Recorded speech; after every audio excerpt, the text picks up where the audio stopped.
Hey, what's up everybody, and welcome back to another episode of Don's Lawns Quick Tips.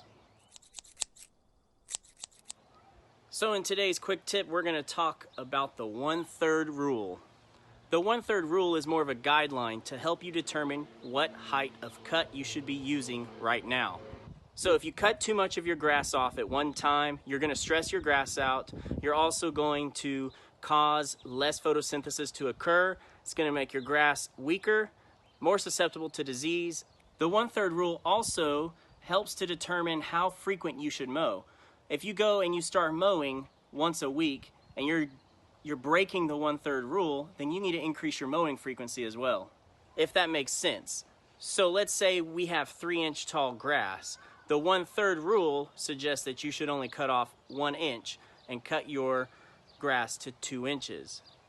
Stay tuned for more Don's Lawns quick tips. Hope to see you guys soon, and best of luck in the lawn.